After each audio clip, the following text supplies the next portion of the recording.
Canadá tiene lugares que técnicamente le pertenecen, pero que olvida convenientemente hasta que alguien hace preguntas incómodas en el Parlamento. Aparecen en mapas e informes meteorológicos, pero casi nadie los conoce porque son costosos, inconvenientes y prueban que el país reclamó más territorio del que puede gestionar. Bienvenidos a los confines olvidados de Canadá, donde la jurisdicción existe en teoría, pero su aplicación requiere un hidroavión, semanas de planificación y un burócrata dispuesto a admitir la existencia del lugar.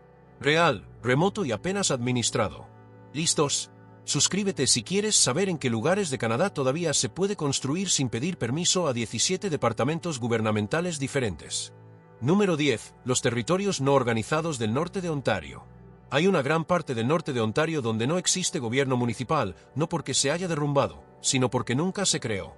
Bienvenidos a los territorios desorganizados de Ontario, aproximadamente 400.000 kilómetros cuadrados de tierra, una extensión mayor que la de Alemania, donde técnicamente se encuentran en Ontario, pero prácticamente en un vacío legal que hace que los pueblos del viejo oeste parezcan excesivamente regulados. Estos no son parques ni áreas protegidas. Son regiones habitadas con campamentos, cabañas, minas y gente viviendo todo el año en lugares donde la oficina municipal más cercana está a 300 kilómetros y, de todos modos, no tiene jurisdicción sobre ti porque estás fuera de los límites municipales, en lo que la provincia llama torpemente áreas no incorporadas, que es el código gubernamental para decir, lo poseemos, pero no lo administramos. Según la Ley Municipal de Ontario, estas áreas están bajo jurisdicción provincial administrada por el Ministerio de Desarrollo del Norte, Minas, Recursos Naturales y Silvicultura. Lo que suena impresionante hasta que te das cuenta de que significa básicamente que nadie está controlando lo que estás haciendo a menos que estés extrayendo sin permisos o causando problemas visibles desde los satélites. Los datos de población son incompletos debido a la dificultad del censo para contabilizar a las personas que viven en lugares sin domicilio fijo. Se estima que entre 10 y 15.000 personas viven permanentemente en estos territorios desorganizados, y miles más utilizan campamentos y cabañas por temporadas. Pero nadie lo sabe con certeza, ya que no existe un gobierno municipal que registre a los residentes, ni registros de impuestos prediales en el sentido tradicional, ni agentes de ordenanzas que midan la altura del césped ni les digan de qué color pintar su cobertizo. La situación del Código de Construcción es de una ambigüedad admirable. La ley del Código de Construcción de Ontario se aplica técnicamente en toda la provincia, pero su cumplimiento en territorios no organizados es prácticamente inexistente. La provincia emite permisos para estructuras más grandes si se solicitan, pero para cabañas pequeñas, dependencias y viviendas aisladas de menos de una cierta superficie, la aplicación es, nos ocuparemos de ello si alguien se queja, lo cual no harán porque su vecino más cercano es un alce. Las propiedades en estas zonas se venden a precios irrisorios. Terrenos sin urbanizar se venden entre $500 y $3,000 por acre en sitios como Kijiji y Purple Bricks, y hay quienes anuncian parcelas de 40 acres por entre $20 y $50,000 en total, que es lo que los residentes de Toronto pagan mensualmente por plazas de aparcamiento. No se trata de anuncios fraudulentos. Son propiedades con título de propiedad real en zonas tan remotas que nadie las quiere, excepto quienes buscan precisamente ese tipo de aislamiento. Una persona en Reddit describió vivir en la desorganizada Ontario como estar en Canadá, pero Canadá olvidó enviar las normas. No hay servicio de recolección de basura, ni agua municipal, ni ordenanzas de zonificación sobre distancias de seguridad o cobertura de terrenos. ¿Quieres construir una yurta? Adelante. ¿Quieres vivir en un contenedor de carga? Nadie te lo impide. ¿Quieres tener gallinas, cabras y un sistema de energía solar independiente de la red? A la provincia no le importa, siempre y cuando no viertas residuos industriales en vías fluviales ni operes reactores nucleares sin licencia.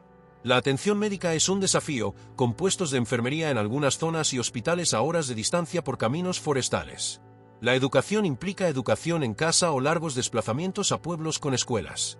Internet es Starlink o nada, lo cual funciona sorprendentemente bien ahora que Elon Musk decidió que el norte de Canadá merece conectividad.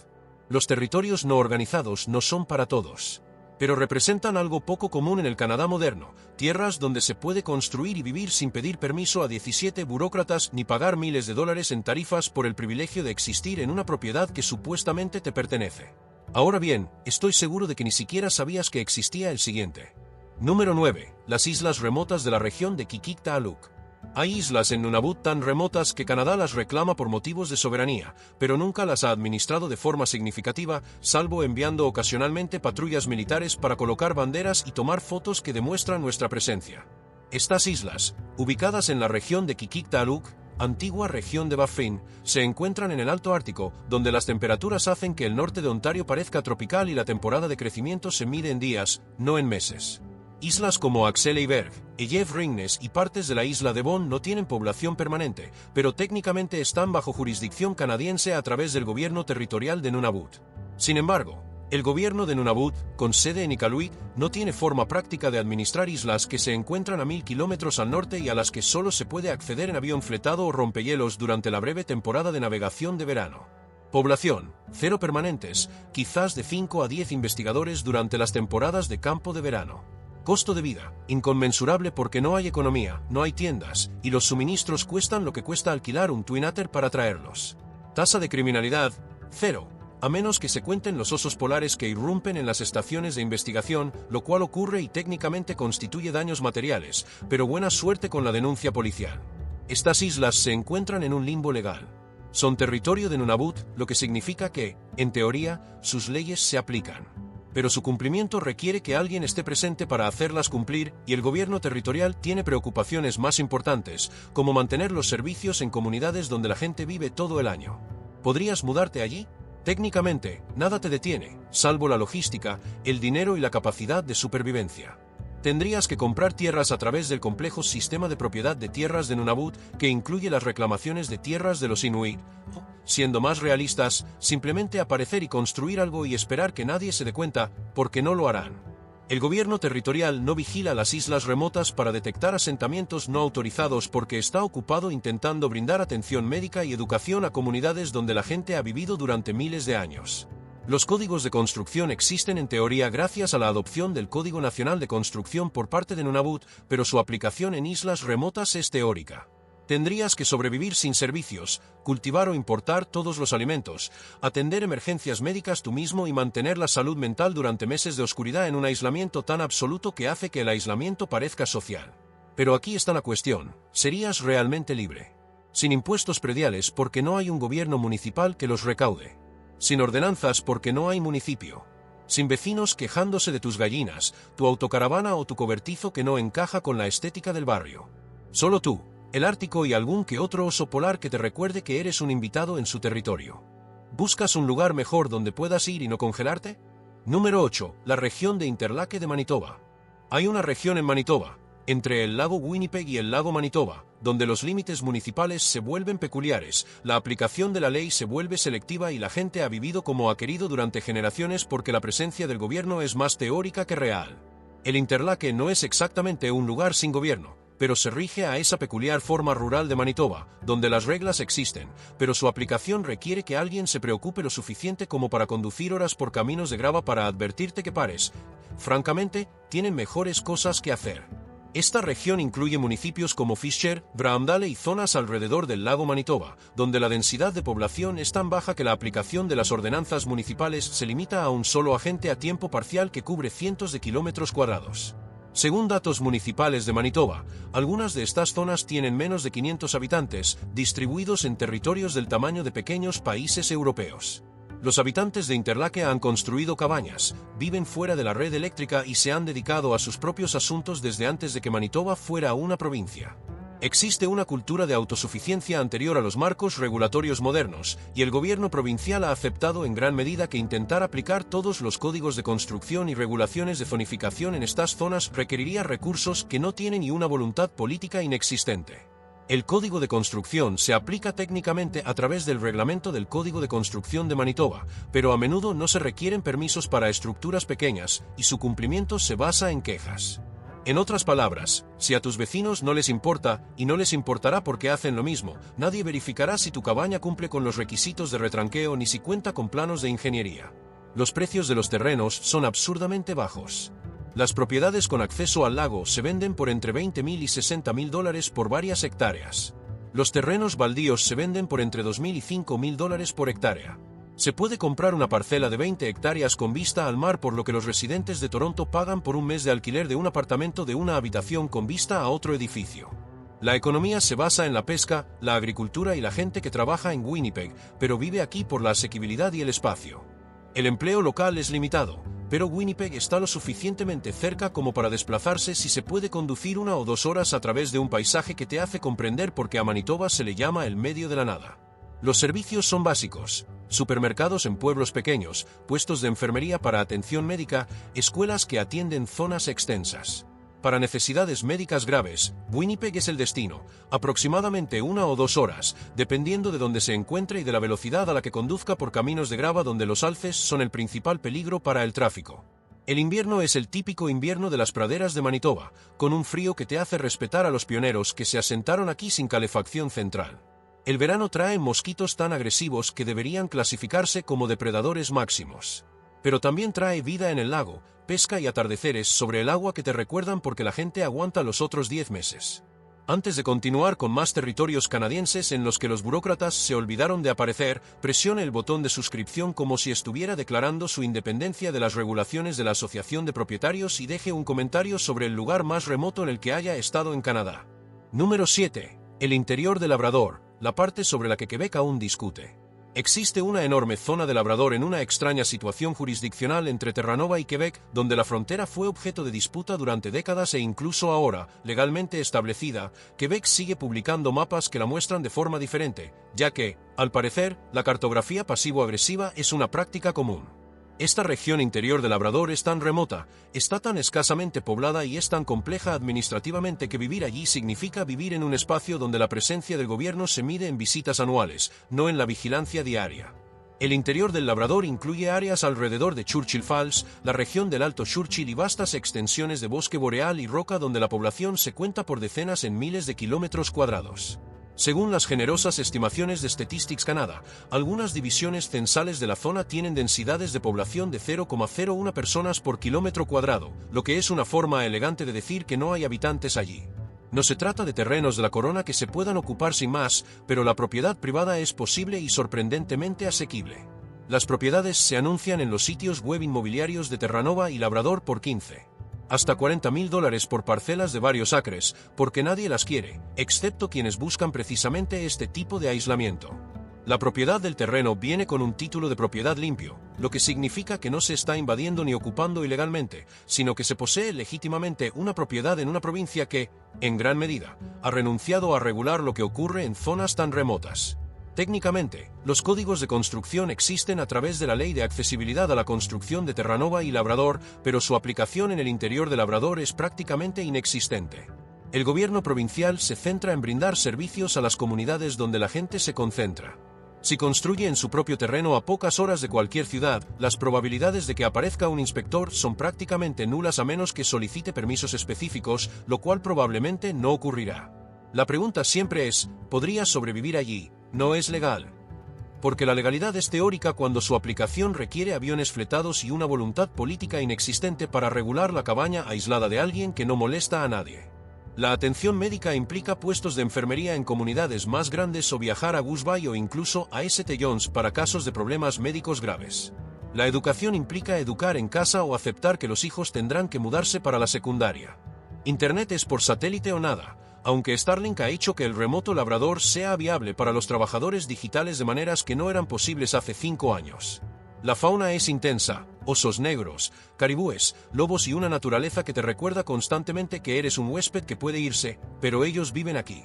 El invierno es como el invierno de Labrador, con frío, nieve y oscuridad que pone a prueba si realmente disfrutas de tu propia compañía o si solo creías disfrutarla. El verano trae moscas negras que te hacen reconsiderar cada decisión de tu vida, seguidas de mosquitos que hacen que las moscas negras parezcan educadas. Número 6. El Bosque Provincial del Norte de Saskatchewan. El Bosque Provincial del Norte de Saskatchewan cubre aproximadamente 35 millones de hectáreas, una superficie mayor que la de Alemania, y contiene aproximadamente 0 oficinas gubernamentales permanentes porque administrar bosques vacíos no es rentable cuando se trata de una provincia que lucha por brindar servicios a ciudades reales donde la gente vive en cantidades superiores a algún tipo y su perro. Esta región no es un parque con guardabosques patrullando. Es tierra de la corona provincial, administrada nominalmente por el Ministerio de Medio Ambiente desde oficinas en Prince Albert y La Ronge, a varias horas al sur por carretera. La realidad es que esta enorme área tiene gente viviendo en ella, usándola, construyendo en ella En general, existiendo sin mucha interacción con el gobierno, más allá de renovar los contratos de arrendamiento de tierras si son oficiales o simplemente estar allí si no lo son. Saskatchewan permite el arrendamiento de terrenos de la corona para cabañas recreativas a través del llamado Programa de Cabañas Recreativas, con un cobro de cuotas anuales de alrededor de $500 por los lotes arrendados. Pero aquí es donde la cosa se pone interesante, la vigilancia de lo que se construye en esos terrenos arrendados es mínima. En teoría, la provincia exige que las estructuras cumplan con los códigos de construcción, pero las inspecciones en zonas forestales remotas del norte son escasas o inexistentes porque enviar inspectores cuesta más que los ingresos generados por el arrendamiento. Más allá de los arrendamientos oficiales, hay gente que simplemente ha construido cabañas en tierras de la corona y ha vivido allí durante años o décadas. ¿Es legal? Técnicamente no. ¿Le importa lo suficiente a la provincia como para hacer algo al respecto? No, a menos que se causen daños ambientales visibles desde el espacio o alguien se queje, lo cual no harán porque la persona más cercana probablemente esté a 40 kilómetros, técnicamente, tampoco debería estar allí. La provincia publica mapas que muestran dónde se pueden arrendar tierras de la corona, pero extensas áreas permanecen sin arrendar debido a la baja demanda de zonas forestales remotas, donde la carretera más cercana podría estar a kilómetros de distancia y ser accesible solo por temporadas. Las propiedades al borde de la carretera se venden a particulares por entre $10,000 y $30,000 porque la gente hereda cabañas o decide que la remota Saskatchewan ya no les atrae y las vende a quien busca aislamiento. La aplicación del Código de Construcción se rige por la Ley de Normas Uniformes de Construcción y Accesibilidad de Saskatchewan, pero su aplicación en terrenos remotos de la corona es selectiva. Las cabañas pequeñas de menos de una determinada superficie no suelen requerir permisos, y las estructuras más grandes solo los requieren si se solicitan, ya que la provincia no realiza un seguimiento proactivo de los bosques del norte para detectar construcciones no autorizadas. El estilo de vida es de autosuficiencia extrema. Se acarrea agua o se usa agua de lagos y ríos con filtración. La energía es solar, con generador o se vive sin ella. La calefacción es con estufa de leña, lo cual está bien porque se está rodeado de árboles. La comida es lo que se lleva, lo que se caza o lo que se pesca, porque el supermercado más cercano probablemente esté en La Ronge, a horas de distancia por carretera estacional. La atención médica consiste en puestos de enfermería en comunidades indígenas si te atienden, o en conducir horas hasta pueblos con hospitales. La educación implica educar en casa o aceptar que este estilo de vida no es compatible con la educación tradicional.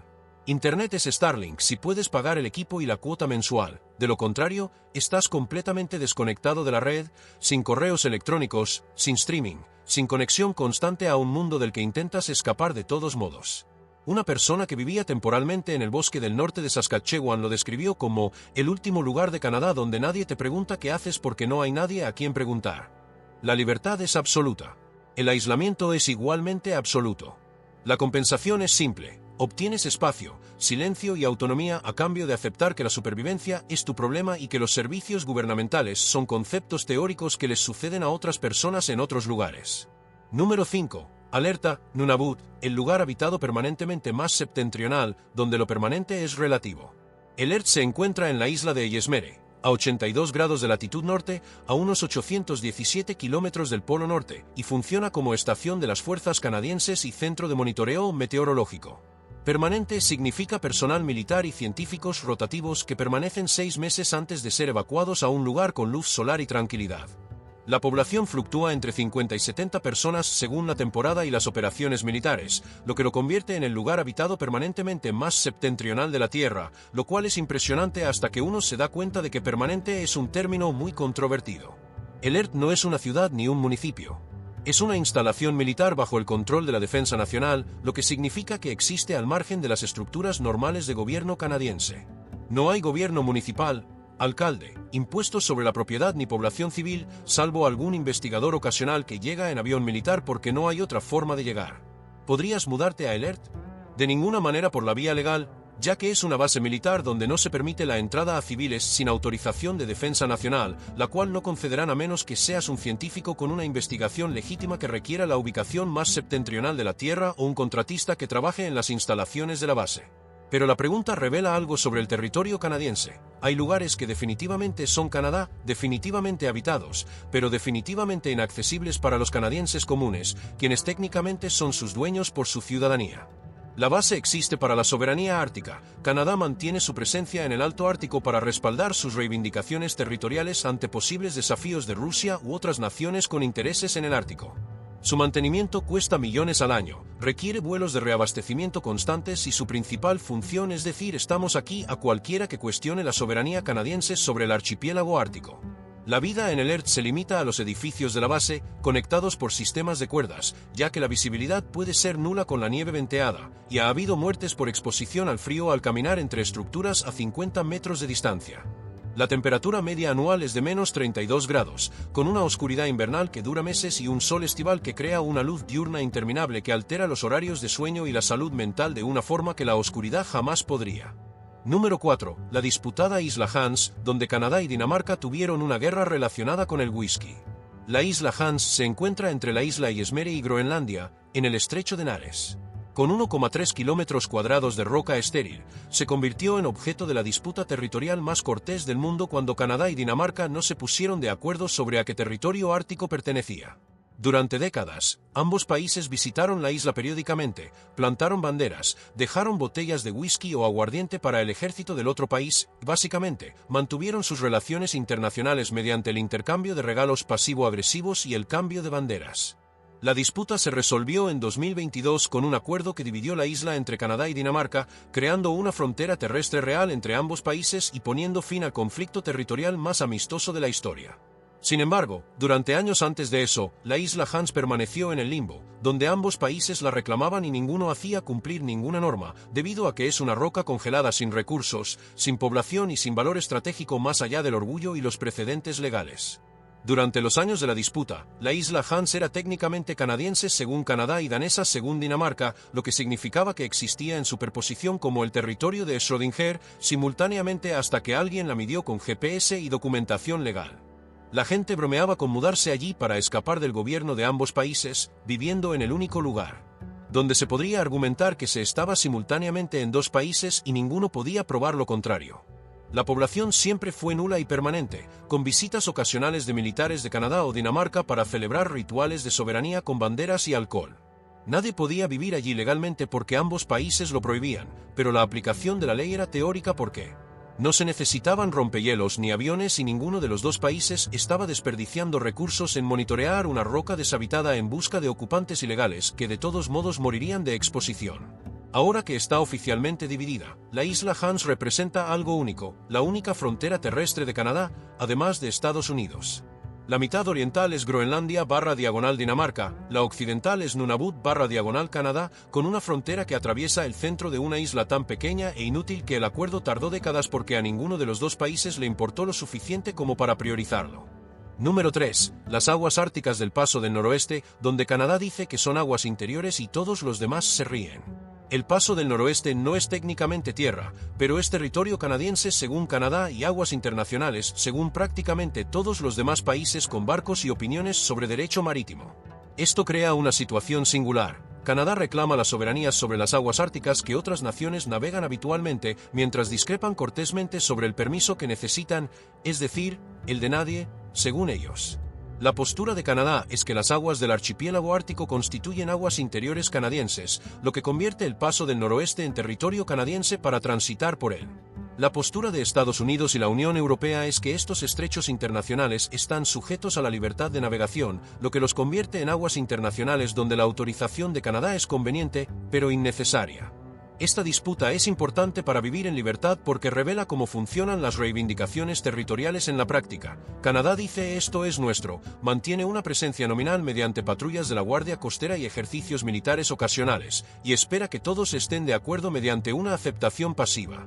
Otros países asienten cortésmente, navegan de todos modos y básicamente tratan la soberanía canadiense como una teoría agradable que no debería interferir con el comercio marítimo. Para quienes buscan la libertad, el Paso del Noroeste representa algo interesante, aguas que sin duda pertenecen al territorio geográfico de Canadá, pero cuyo estatus legal depende de a quien se le pregunte. ¿Se podría navegar por él y afirmar que se está en aguas internacionales fuera de la jurisdicción canadiense? La Marina de los Estados Unidos lo hace con regularidad. Los buques de investigación europeos lo hacen. Las compañías navieras comerciales están empezando a hacerlo a medida que el hielo se derrite y el paso se vuelve viable para el comercio. La población del Paso del Noroeste es nula y permanente, con comunidades inuit ocasionales en islas a lo largo de la ruta y poblaciones transitorias en barcos que la transitan. No existe gobierno alguno más allá de los buques de la Guardia Costera que patrullan ocasionalmente y las operaciones de las fuerzas canadienses que demuestran soberanía mediante su presencia. Construir algo en una isla a lo largo del Paso del Noroeste requiere sortear acuerdos de reclamación de tierras con grupos inuit, la jurisdicción territorial federal a través de Nunavut y diversas regulaciones ambientales. Pero el agua misma se encuentra en un limbo legal donde la autoridad de Canadá se reclama, pero se cuestiona, lo que la convierte en un ejemplo perfecto de cómo funciona la soberanía en zonas remotas. Se la reclama. Se aparece ocasionalmente y se espera que nadie lo desafíe lo suficiente como para exigir defender la posición con algo más sustancial que mapas y precedentes históricos. El siguiente caso es más interesante. Número 2. La región de Nunavik, en el norte de Quebec, donde la jurisdicción provincial y la federal se enfrentan para determinar quién es responsable.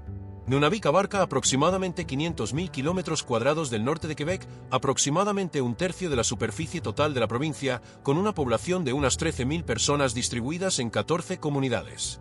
Lo que hace que Nunavik sea interesante para quienes buscan la libertad de su compleja jurisdicción entre la autoridad provincial de Quebec y la responsabilidad federal sobre los pueblos indígenas, lo que crea brechas donde la gobernanza se vuelve negociable.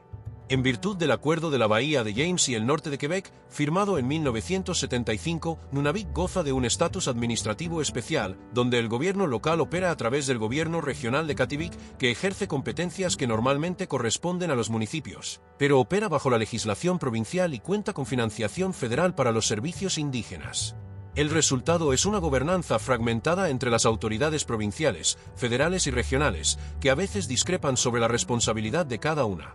Los códigos de construcción se aplican teóricamente a través del Código de Construcción de Quebec, pero su aplicación en las comunidades remotas de Nunavik se ve limitada por la distancia, los recursos y la complejidad jurisdiccional.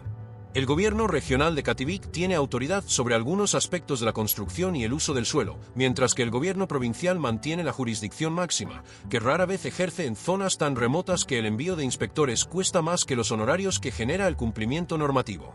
La propiedad de la tierra en Nunavik se complica debido al Acuerdo de Reivindicaciones Territoriales, que crea 3 categorías: tierras de categoría I, tierras comunitarias inuit, tierras de categoría 2, derechos de caza y recolección inuit con jurisdicción gubernamental, y tierras de categoría 3, tierras públicas provinciales con derechos de recolección inuit.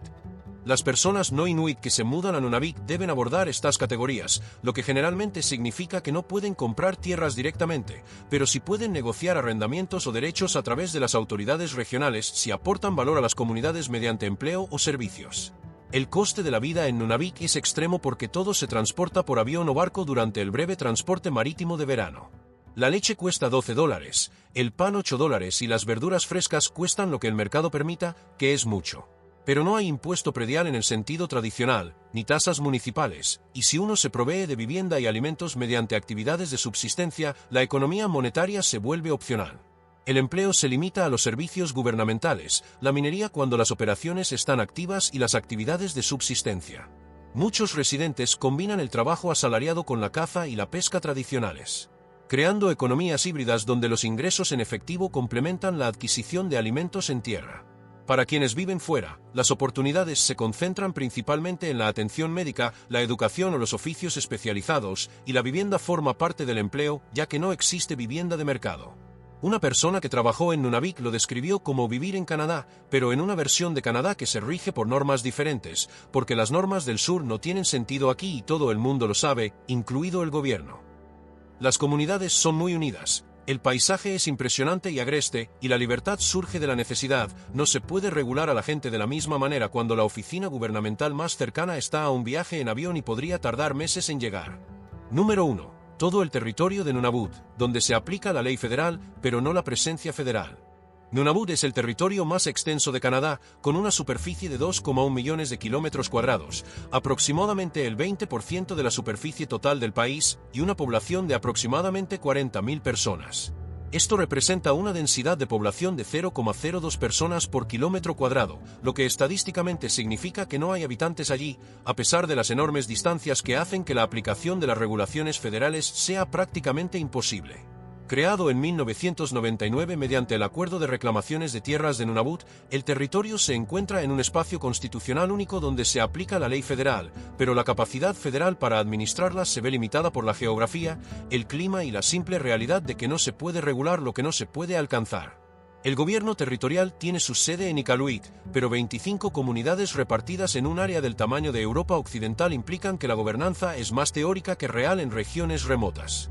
Los códigos de construcción existen gracias a la adopción del Código Nacional de Construcción por parte de Nunavut, pero su aplicación varía considerablemente según la comunidad y es prácticamente inexistente en zonas entre comunidades donde la gente mantiene campamentos, cabañas y viviendas de temporada. El gobierno territorial carece de recursos para supervisar o aplicar los códigos a distancias que hacen que los países europeos parezcan barrios. ¿Podrías mudarte a Nunavut y vivir libremente? Sí, con importantes restricciones.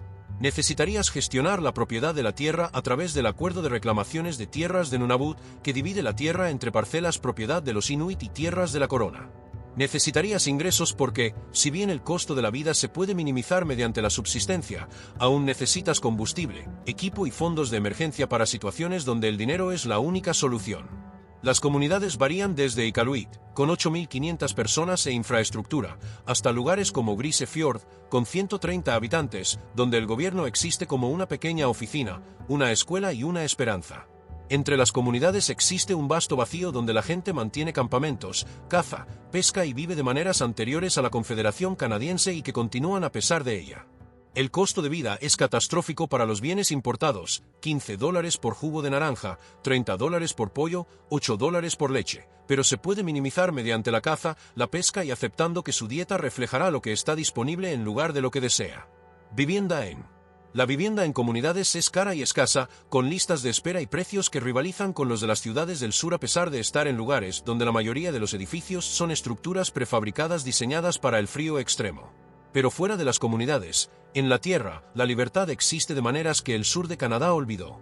Se pueden construir campamentos, vivir por temporadas o todo el año, y subsistir sin la interacción constante con el gobierno, porque este no puede estar en todas partes y lo sabe. La Real Policía Montada de Canadá, RCMP, tiene destacamentos en las comunidades, pero no puede patrullar miles de kilómetros de tundra en busca de infracciones del Código de Construcción o viviendas no autorizadas. Las desventajas son extremas.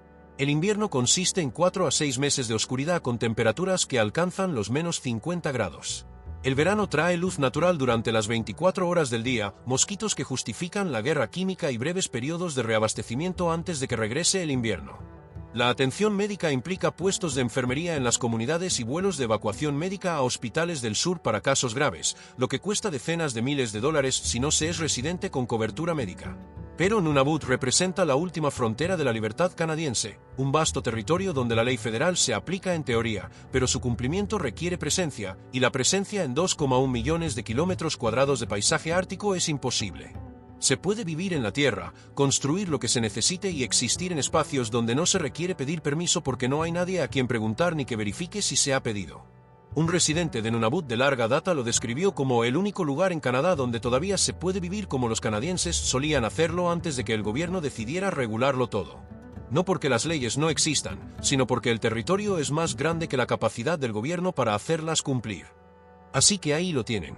10 territorios, regiones y zonas grises legales canadienses donde la libertad aún existe, no por permiso, sino por la lejanía, la complejidad jurisdiccional y la simple realidad de que Canadá reclamó más territorio del que realmente puede administrar.